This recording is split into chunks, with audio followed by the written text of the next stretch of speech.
All right, this is Dustin Sherman, and this is Revolution Rising.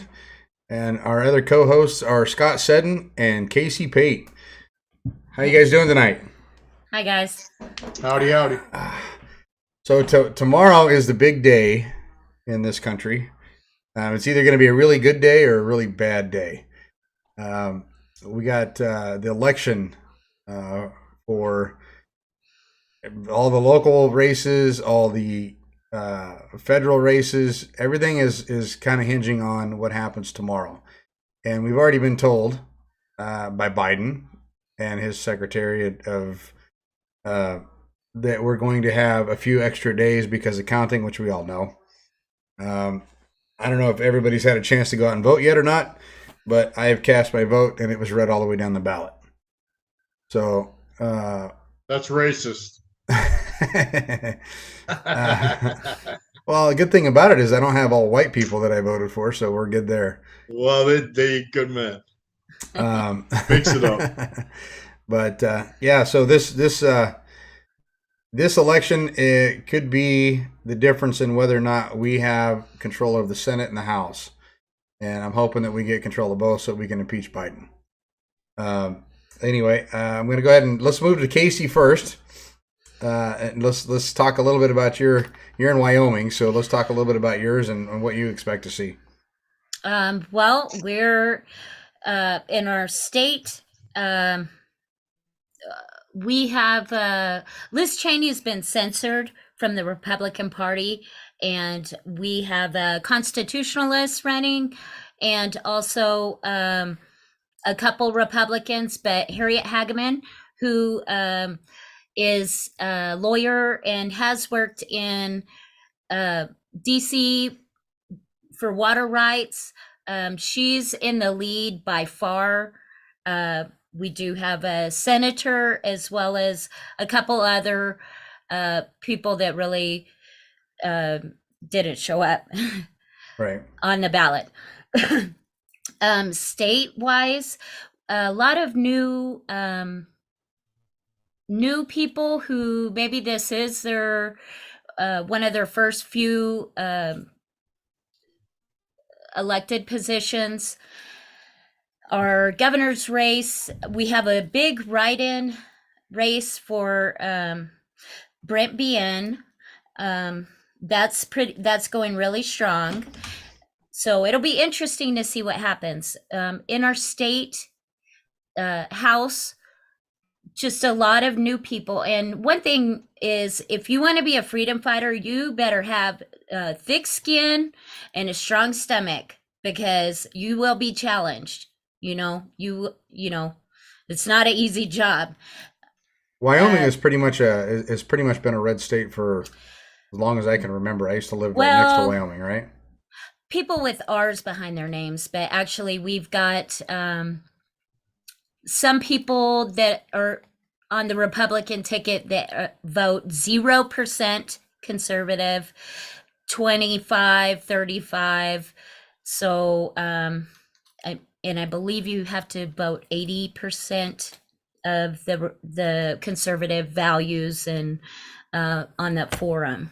So it'll be interesting to see what we have. We have a lot of crossover um, voting in rhinos. Now, do you have the Constitutional Convention on your ballot this year? Oh, I'm uncertain. Okay. Okay, Scott, how about you, man? I know you got the rocket scientist Fetterman in your state, so Fetterman. Yeah, so we got the rocket scientist in charge running, and he's going up against Oz. well, So, Oz is a pretty smart guy. I'm surprised that this is even close. well, the general public isn't very smart, Amen to that. unfortunately. So that's a problem we're facing as Americans. But Oz is running on the ticket, and he's pro 2A. He's he's pro life, anti abortion, um, limited government. So he's obviously the choice for me. And then we have for governor, we have Mastriano, who's a retired colonel in the United States Army, and he's going up against Shapiro. Shapiro, just a typical liberal, leftist, communist, socialist lackey looking to destroy this country Right. one bite at a time, as they all do across this country, because they all hate America. We know that. Yep. So we'll see. It's going to be very interesting. I'll be going in first thing in the morning to beat the lines and get my vote in, and and come home and open a 6-pack of beer and Watch you the know, results. Watch them tally. watch the results. Is, Roll in for the next 3 weeks. yeah. Is anybody going into any election parties or anything tomorrow night? Anybody? No. I'm just gonna watch online with the Heritage. We got Angela and I, my wife. We got invited to go to a watching party, which is, I think it's at the Marriott here in Anchorage, which is it's a pretty good building. We've had a few events there for supporting different candidates and things like that. So we have Americans for Prosperity here in town, and they have been supporting one or two candidates here in town, or a few candidates now. But I helped them do a bunch of door knocking, things like that for Nick Begich here in Anchorage. But we've got some really good chances to kind of change the landscape in Alaska. So we have Sarah Palin running. We have Nick Begich. Those are the two that are running for Don Young's seat, which he died earlier this year. We have a Democrat that took his seat to start with during a special election, but we're looking to replace them. And then we have a Kelly Shabaka, which is running against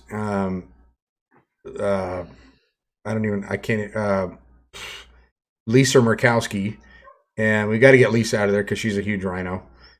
She never votes with the Republicans. She's voted against Trump more times than you can think. Then we have some really good local folks here that are running for state house and senate, and that's Jamie Allard, Kathy Hensley, and Julie Colomb. Who else do I got here? I got a couple of yard signs out front. There's so many people running that I know that I can't remember all their names. I'll say that. James Kaufman is running. And then we have some other elections that's going to be going on in April. And those are already kind of starting to get underway. So it should be pretty interesting. We usually all, up here in Alaska, get together and have like a watch party. When Trump ran, we had a huge watch party at one of the big restaurants here in town. Unfortunately, everyone thought that Trump was going to win because at the end of the party, he was ahead everywhere. And we all know what happened the next day. We went to sleep. Yeah.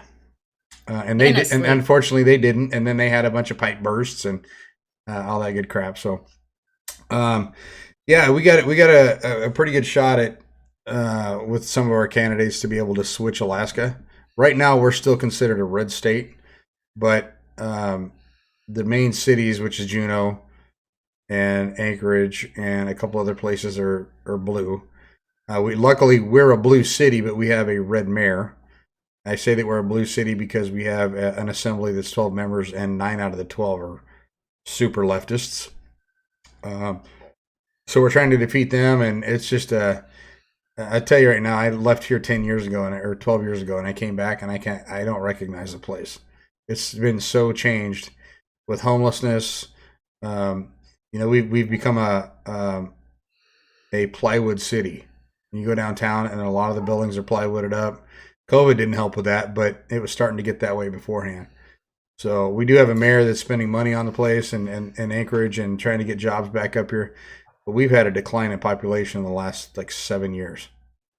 So I was reading some statistics about Alaska, and your state is primarily the concentrated area of Anchorage is one of the most violent towns in America. Well, we are known for having the most sexual assaults per capita of any other state in the country. A lot of that happens. So people don't realize what it's like up here in the wintertime. In the wintertime, it's dark. there's nothing for people to do other than drink, do drugs, and start trouble. And if you're trying to do your job and everything else, you're like, I go to work every morning and I'm always having to kick bums off of our sidewalks, wake them up. And you wouldn't think that you'd have that in Alaska, but we have it. And a couple years ago, we had a guy that we have, believe it or not, we have baseball fields here, but we had a guy that went to sleep in a dugout on a baseball field, and they didn't find him till spring. The guy had frozen stiff. Well, alcoholics, their blood gets thin and then they'll lay down, to go to sleep and they'll freeze. Yep. And that's exactly what happens up here. I'd say we probably lose 30 to 40 people a year just from exposure. And that's a soft estimate. There might be more than that. But Alaska is not a forgiving state. And Scott, you've lived in New York City. You know what the winters can be like. It's that way plus another month. That's basically what we have here in Alaska. So, we got to get people out to vote. We got to get people woke up. Luckily, we may have a thing in our favor with this election, with Twitter being bought out by Elon Musk when it was, because they've been censoring a lot of people, and those censors are pretty much all gone. People are getting their followers back. You're not seeing people getting kicked off for saying something that they think or believe. The only ones that are leaving are the celebrities. Although the redhead that just held up a head of Elon Musk, the same Kathy Griffin. Yep. She just got kicked off for impersonating Elon Musk. For impersonating a comedian is what Elon said. Yeah. Well, it's interesting. So are the tables going to turn, or is this just another? Hold on. Oh, sorry, guys. My dog. No worries. Don't be surprised if my cat tries to upstage us here in a little bit. When I'm downstairs for a long period of time, he'll get on my desk. Sorry, guys. No worries. So, so anyway, the one thing I think about that kind of concerns me a little bit, you have all these people that come in and act like they're on these white horses and here to save us and whatnot. Now, is Elon Musk there to help us or to be part of the strategy to divide us even further? Because I've gone on Twitter and I have seen left and right, they are at each other's throats because nobody's censoring what they say, which is good. It's freedom of speech. But this country is so divided right now. Is this just like throwing gasoline on the fire? And that's something I was thinking about. Well, Elon Musk, his main driving purpose is he wants the first colonization on Mars. So whatever it takes. Now they have that. He's got that chip he's pushing for to insert in your brain, and there'll be no more verbal communication. You can communicate with AI like that. Just crazy stuff. Like, I'm not volunteering. I think right. Elon has gotten the reputation over the last couple of years as just like the world's biggest troll, and I think he's always been pretty frugal with his money. He's got. I mean, being the richest guy in the world, you don't get there by wasting your money. His friends. He goes to sleep on his friends' couches or sleeps in the companies. Right. I've heard that too. Or he has a little modular outside of SpaceX. Yeah, I mean, right. The guy's not stupid, and he's. They said a while back that he is slightly autistic or whatever, Asperger's. Well, I've known some people that have that, and they completely think differently than everyone else. And he's from South Africa, and if there's a couple of musicians that are also from South Africa that are extremely talented. One of them is Dave Matthews, and the guy, they just think differently than a lot of other people, and I think he's got Asperger's too. Just kind of watching him, but I think Elon did it because Elon knows that if the right person runs that, it can make bank. I mean, Oh yeah. his biggest thing right now is his pocketbook, and he knows Yep. he knows right now that the people that are leaving Twitter, that'll hurt him. But I think what's going to end up happening is once they, I mean, think about this $8. You've seen the $8 thing, right? Where if you want a blue check mark, you're gonna have to pay Elon $8. The thing is, with everybody leaving, his advertisers are leaving, stuff like that. If everybody that wants to be famous or anyone that wants to be have their posts and stuff seen a lot, if they pay $8, which is me, you, it could be any of us, pay $8, we'll have a blue check mark. That means that we're someone influential, right? So, how many people you think are going to pay $8? There's going to be a lot, especially if he opens it up to everybody. It used to be you could only get the blue check mark if you were someone famous and people knew who you were and yada yada yada, and that was free. It didn't cost nothing. So now you start charging for that, and you're going to have all the news anchors are going to have to do it if they're going to get recognized. All the celebrities, if they're going to remain on there, they're going to have to do it. So, I mean, $8 don't seem like a lot, but you start adding up the amount of people that's going to pay that, and he's going to end up getting his money back in a couple of years. Well, unless you get all the libtards going on to Truth Social. Well, they've already got one platform that they're already kind of migrating to, Of course they are. and there might be more than Probably one. owned by Zuckerberg.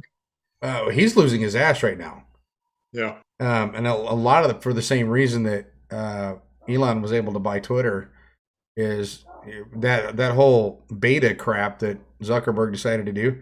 That is costing him dearly. I think one day I seen like $365 million. Or something I still down the don't. drain. I still don't even know what that is. Well, also, there was a article came out. Zuckerberg has been during elections. We all know that censoring people, that and working with the CIA and the FBI, I believe. Right. Yeah. Well, Yeah. As a matter of fact, the White House had a channel that they'd go into and say, please censor, for example, COVID. They'd say, can you please censor COVID posts? And that's what Facebook and YouTube and all the other conglomerates of libtard social media platforms, whatever the case may be, started doing. You're Right. so PC, I'm Scott. learning. I'm learning. Hey. So It's growth, sometimes, even at this age, you can grow, you can mature. It's happening. Maybe a little late. well, and I tell you right now, I've got 3 accounts on Twitter. I'm not going to tell you. I got my regular personal account, and I've got 2 other ones. And one of them, I say things the way I want to say it. I want them knowing who's saying it. And then the other 2 are just troll accounts. And I have a lot of fun with all of them. And the one thing that I do know is with Twitter being bought by Elon, is it's giving a lot of people a lot more courage to come on and say what they feel, because now they don't have to watch their P's and Q's. And some of it's good, some of it's not so good. right. That's a problem with society, period, is we've been pushed back where people are scared to speak up and stand up for what they believe in. And these last 2 years are a fine example. Everybody's been economically hurt, our lives disrupted, etc. Now our economy is going to collapse, and all that great stuff. And people are still scared to speak out. Well, and that's the one thing that we were lucky when we had Trump in there, because he was like the biggest troll on the planet. But we also didn't have any wars. We didn't have any economic downturn when he was in there. Now we have the liar in chief with Biden. I don't even think Biden knows what the hell he's saying half the time. He's like Fetterman, just older. I think he's got an earpiece, and then we've seen the example of him having the cue cards. He was fumbling with them and turned them around. Well, he doesn't even. He's got an earpiece. He doesn't even know where he's at half the time. Well, I think that I think he's had like 5 booster shots. He's triple vax, 5 boosters. That's why everything is going on him. Well, let me ask you guys this: have you guys heard anything recently? And you probably haven't because of the elections and stuff. But has either one of your states been pushing the whole COVID's coming back thing? Yeah. Yeah. No, not for Not you, yet, Casey. no. Not Every, yet. every like every radio station here, they're pushing the booster shot. You got to get your booster. Think of the booster. Think of your cell phone as COVID, and or the vax as your cell phone, and eventually your cell phone needs to be recharged. That's what the booster is, and that's how they're selling this. And Now we do have a push for that, boosters, and there was a program set up in the early days of COVID that pushed for the boosters and the vaccination period. I still have a lot of fun making fun of people that are wearing their masks in stores. And every time I got to ask them, or not even ask them, I say, hey, man, you know what? You should just get vaccinated. And every single time, without fail, they tell me, oh, I am vaccinated. I'm like, well, then why the fuck you wearing a mask? So, they're finding when people die and they do the autopsies, and this is something new in the past 2 years, that they're having thrombolisms, which is it's a blood clot, and they're very long, like in the legs and stuff. That's something new, and they're thinking that it's from the vaccination. The protein. Casey, before you came on, I was telling Scott we had a girl that used to work for us. She's like in her mid-30s. I found out this morning she died in the hospital, and she had just moved up here. Like, actually, we hired her exactly. It's either today or tomorrow was exactly 1 year that we hired her, and she worked for us for about 6-7 months, and she started getting some medical issues and stuff, and like her blood numbers weren't coming back right, and they thought she had a gallbladder problem and everything else. So she took time. Was she sickly to begin with? No, she was, when I hired her, she was healthy. Yeah. But she came up from Portland, and she had just been vaccinated down there. And her and her husband and 2 kids came up, and they both worked for us. She worked for me, and the husband worked for our pot shop. And, she took time off because she wasn't feeling well. And that was completely fine. She had her job if she wanted it when she came back or whatever. So I checked on her a couple times.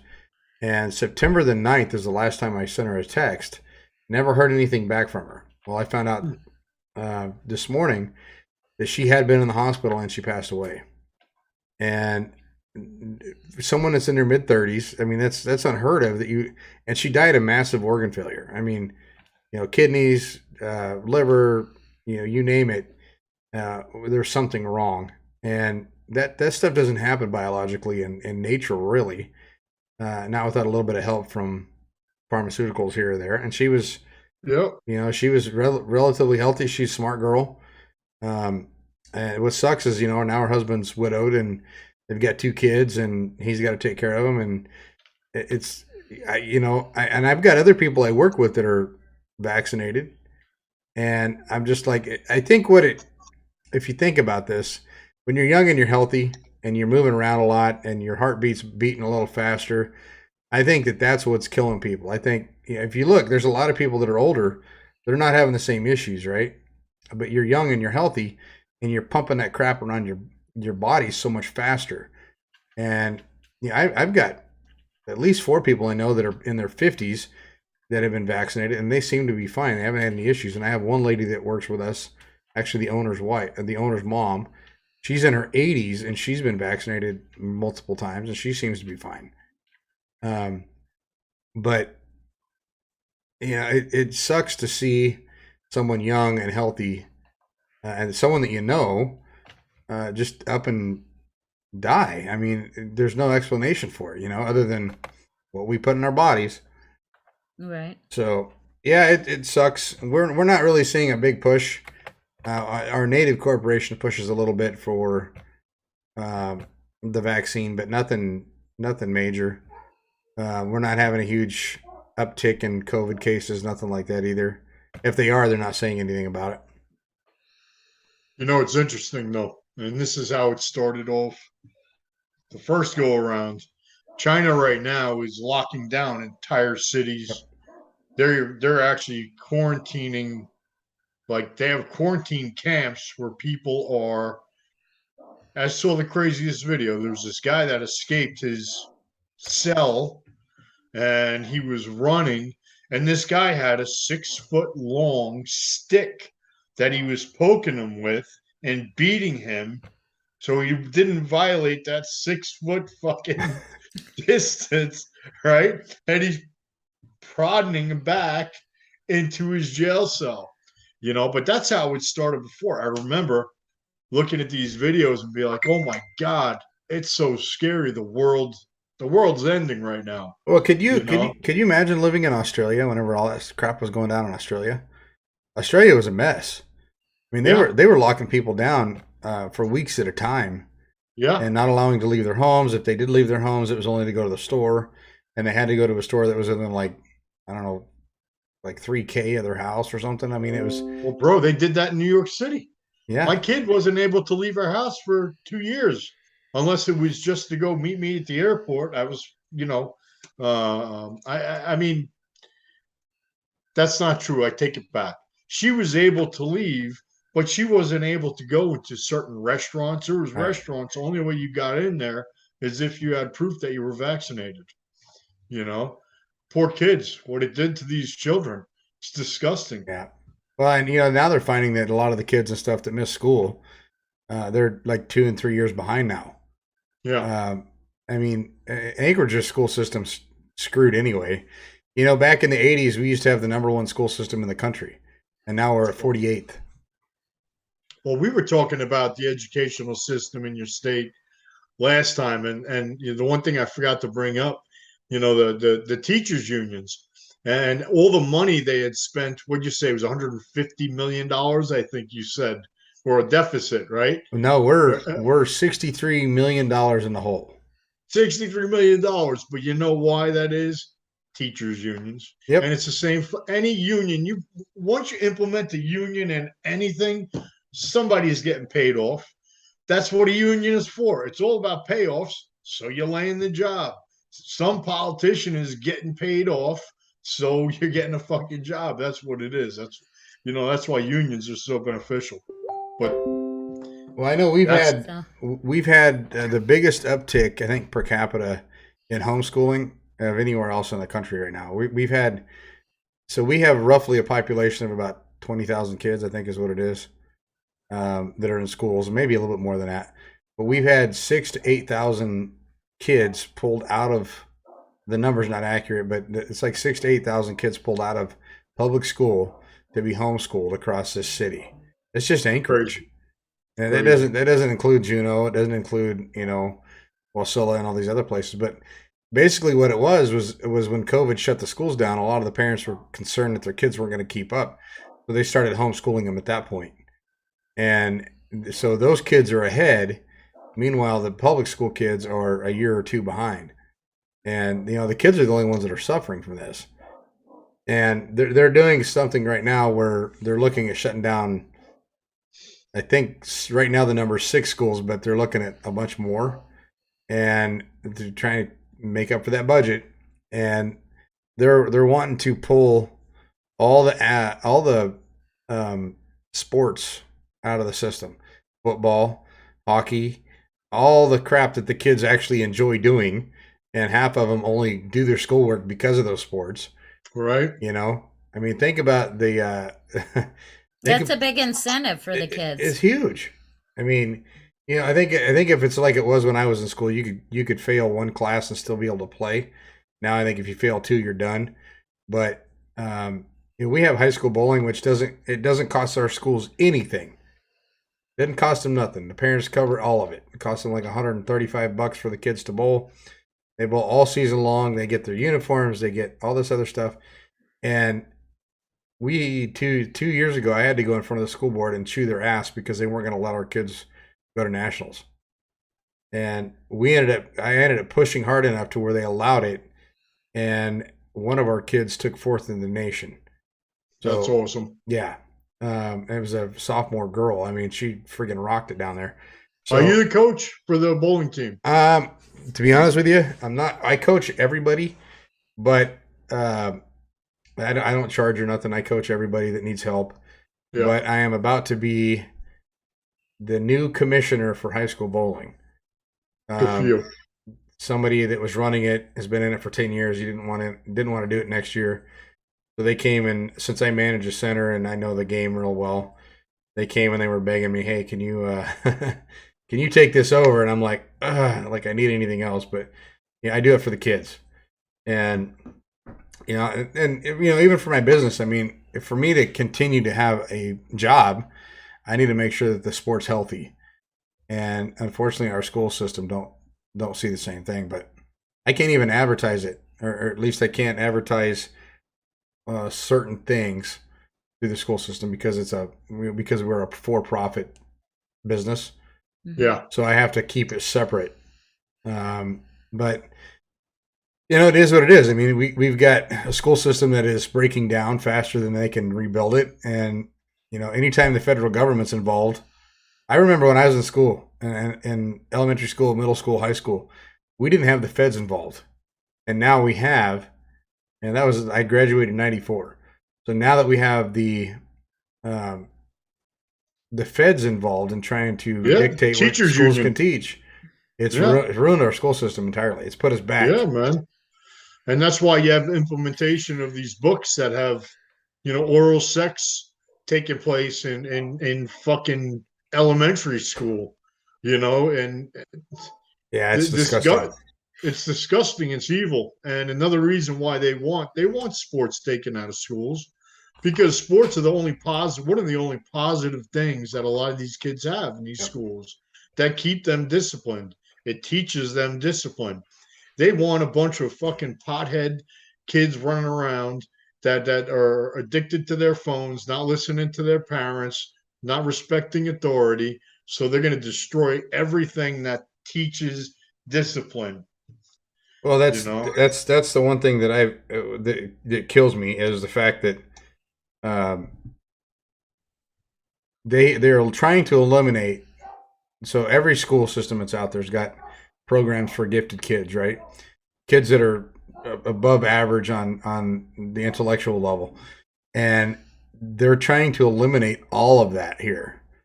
And it's like, they don't want the kids to think for themselves. We're going to put something in front of you, and that's what you learn. You can't learn nothing else. The funny thing is about those books and crap that are in the libraries. If a parent goes to the school board and they read that crap aloud to the school board, they get shut down. Mm-hmm. Right? Why is that? Because it's inappropriate. Exactly. And the thing is before all this crap happened with the same-sex stuff and everything else. Now, keep in mind, I have friends that are gay and I have friends that are married to the same sex, and whoever you love is whoever you love. I don't really care. Right. But here's the deal: before that all happened, the crap that they're putting in schools was considered pornography, and you're not allowed to see pornography till you're 18 years old. Why do you think that they're passing all these laws and crap now is so that the people that are putting this crap out don't get arrested? And, they're doing it so early now. It's pretty damn sick.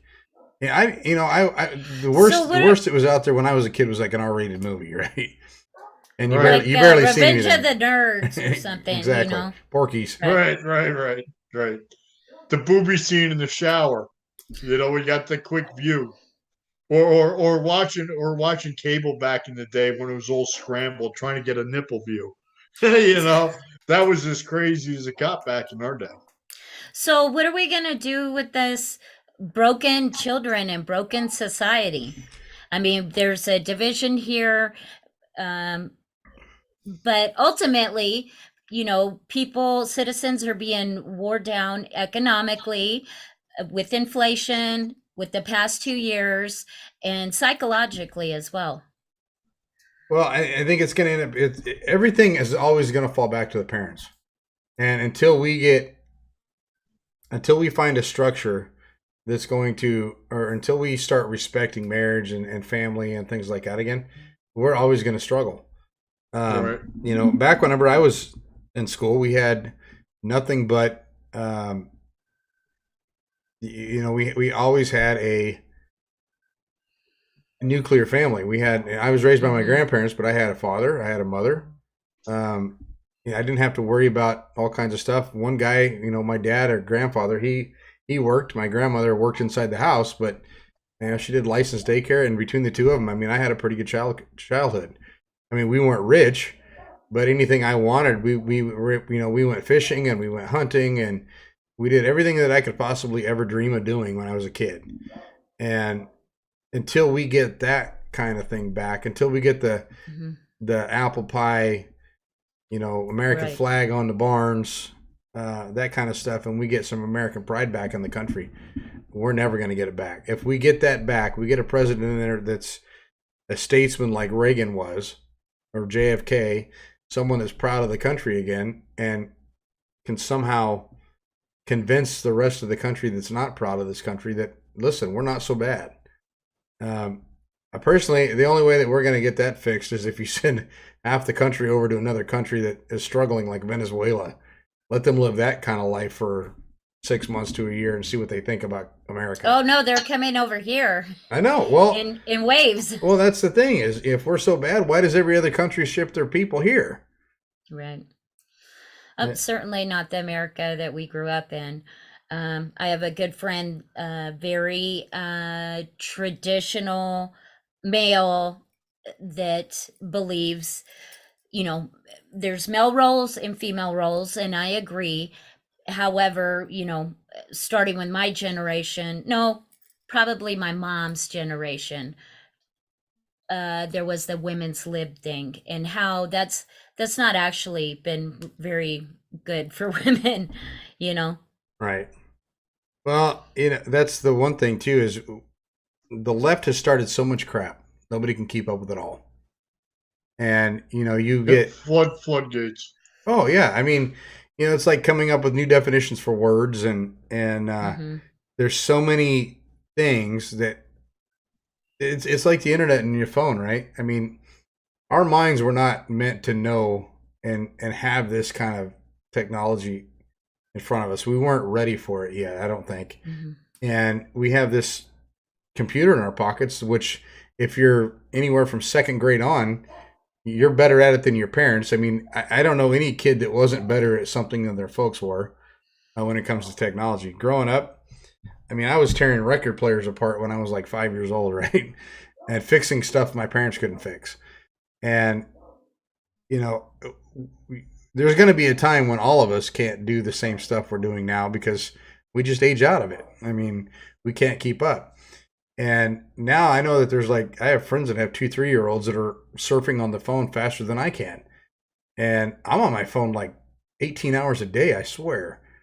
And, looking up different information, everything else.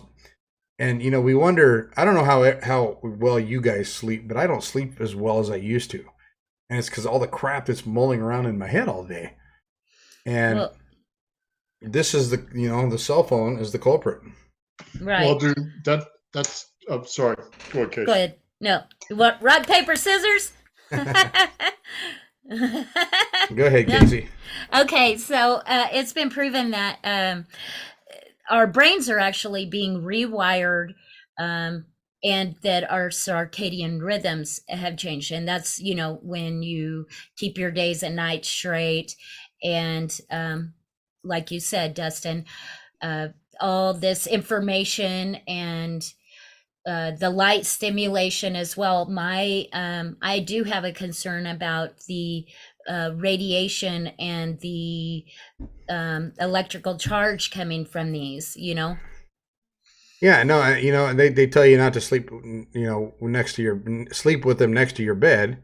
And there's been certain phones that have caught on fire and Yep.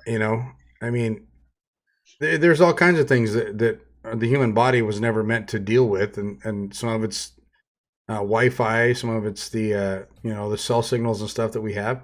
I guarantee you that if we were to ever eliminate that, or we were to have like some kind of major blackout or where we didn't have electricity, we'd probably all start feeling better. Well, we sure as fuck be able to socialize better. Yeah. Because I know my socialization skills suck nowadays. Because what do? I do? I work. I come home. I'm on my phone. Even watching TV nowadays. What am I doing? I'll watch a movie with my kid, and I have my phone in my hand every 15 minutes, and my daughter's yelling at me, "Dad, put that down. It's movie time." You know. Well, that's not a So bad thing. Somebody's got to keep you in line. somebody's well, this is true. But the one thing I got to tell you, as far as sleep issues, for me, it really saved my ass because I have one of those minds that is always going, nonstop racing, and I can't get it to quiet down. Mhm. So, and I train very hard. I go to the gym religiously, and I beat the shit out of my body. Not literally. I do it in a way that's Excuse me. smart for somebody my age. I'm 52, so I'm not throwing around and doing crazy shit that I used to do back in the day, and not doing mixed martial arts, none of that stuff. I'm doing what I can do, but I'm making sure when I leave the gym tired. I tell you what, when I get home and I hit that fucking bed, I go to sleep. So that's something to anybody out there that's suffering from issues, go to the gym for an hour and just push yourself. Push yourself forward for 1 hour a day. Well, It's the best thing you can do for your mind too. Clears your head. You feel like you're on cloud nine. Gives you that endorphin high. It's a beautiful thing. and that's one of the things that I've been trying to work on. So I had a bit of a stressful year, and I'd lost a bunch of weight, which is not a bad thing. It was a good thing. Yeah, But good thing. as soon as I got to the low point, which was like 218 pounds, I'm 6'2", so 218 pounds is about normal. And at one point I was like almost 260, and I'm back to that point again. And it seemed like no matter what kind of exercise I do, it doesn't really matter what I do. The stress is the only thing that took the weight off. I was eating, I was still doing everything the same, Well, how but you so you're eating right now? Are you eating worse than you were? Have you changed your eating I habits at haven't all? changed it. Haven't changed a thing. Nothing. I know. I mean, I lost all that weight. I was still drinking soda. I was still eating the same crap that I was eating before. The only thing different was I was just stressed out, so my stomach was always churning, Yeah, and I couldn't sleep. So you run yourself ragged, you do, and man. And the sleep is very important for it losing weight, it believe it or is. not. And luckily, me and the wife went out and bought a new bed. Speaking of which, I'm going to give a plug for Costco, even though they're not paying me. The Costco bed in the box is one of the best investments I've ever bought. For real. Yep, it come out of a How box, much? $500, Huh. king size bed. Damn. We went and bought a frame and everything, and then we bought this thing. It took it about 2 nights to completely inflate itself, but it's firm. It's not super soft. There's still some give. It's like memory foam kind of, but dude. I tell you right now, man. I 30 minutes in bed, I'm asleep. And Huh. before it was like I was still awake at 4 o'clock in the morning half the time. Hmm. So, and that was So, on a mattress they spent $1,200 on. So, Yeah. last year I suffered from, they call it adrenal depletion. Basically, I stressed out running, going to school, working multiple jobs. I drained my body far enough where I wasn't getting the right chemical signals to run. right. And it was 3 weeks in the bed before I felt strong enough to call the doctor and say something's really wrong. Crazy. So since then, yeah, it is crazy. So I'm not quite, full strength. I'm one of those people, I keep just digging deep, keep on going, with Swamp Around the Trench crew, but one thing I looked at was hormones, like because different hormones will make your body carry weight differently. Right. That was really important. And then just self-care, I know this past summer, working multiple jobs again, going to school, running around the state trying to catch people campaigning, Trump rally, etc. There again, I was running myself down and getting pretty growly. So that's something to look at, Well, one of the things that I started doing is I started kind of practicing the stuff for bowling and stuff again. So I chased the tour for a couple seasons down in California, and I know a lot of the guys you see on TV and crap like that now. And I did that for like Kingpin kind of, yeah, a little bit. with the hair.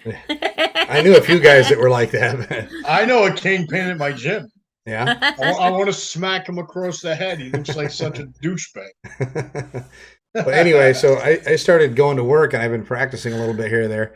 Basically, the only reason I quit back in 2013, I destroyed my hand and I had to have surgery on it. And then subsequently 3 more surgeries on that. And I don't know what it is about me and surgery, but they never seem to work. I've had 4, 8, I've had 9 surgeries and 1 actually did its job.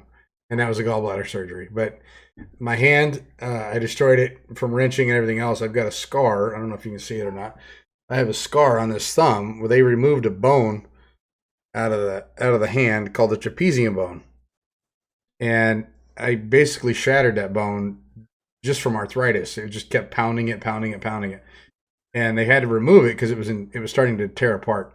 Well, in the process of healing, the first surgery, I broke it in 3 weeks. I fell and like an idiot, I'm out chasing a drone and tripped over a curb. And so I had to go fix it again. Well, 2 more surgeries later, and I had to wait for like 2 years before I could put my hand back in a ball. But I'm back to doing it again now. The only thing different is I'm like 40 pounds heavier, so my legs hate this. But it's something physical. And you wouldn't think that bowling is that physical of a game because you see the people that are heavy set and everything else that are doing it.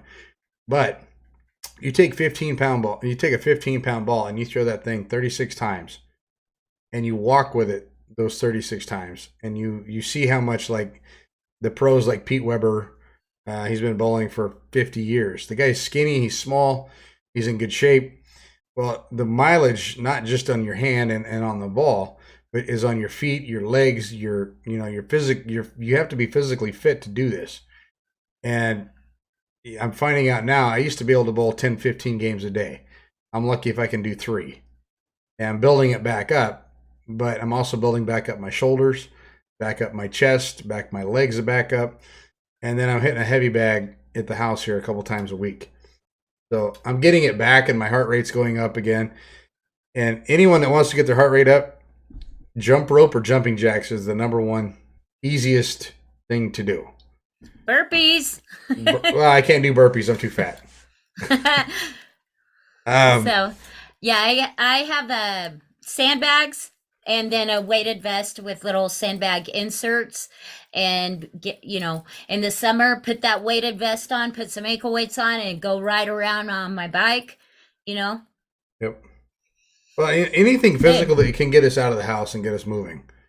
Mm-hmm. Well, Scott, I know you were looking at doing like 45 minutes tonight. We're at 48. Do you guys want to call it a night and we can get this show up and uploaded and everything, and we can go from there? Yeah. Let's do it. You're getting pretty late your time. After the elections. Good luck. Right? Fuck yeah. My phone's ringing. I'll have to call him back. But anyway, guys, this is Revolution Rising. Thanks for tuning in for those who did. And we did get one shout out from real quick. Hold on 1 second. I'm going to look who it was.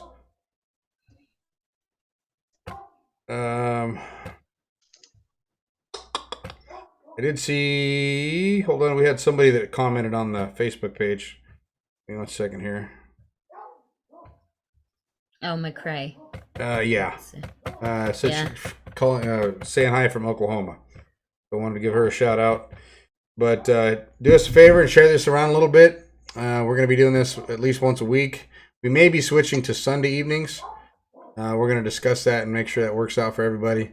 That way we're not all racing home to get on here. So, but anyway, stay tuned in. We'll post updates and all that kind of stuff. And now the podcast is actually on Spotify. It's going to be on iHeartRadio and a bunch of other platforms, and we'll start sharing the links to those. So keep your eyes out. We're on YouTube, Facebook, Twitter right now, and those other podcast websites will be up here in the next couple of days. Sometimes it takes a little bit to get them going, but we appreciate the viewership. And I'm Dustin Sherman. That's Scott Seddon and Casey Pate. You guys want to say anything else? Now's the time, or forever hold your peace. Get your asses out and vote. Yeah, hasta la vista, baby. Yeah, let's get out and vote. All Yeah. right. God bless. For that, we're signing off.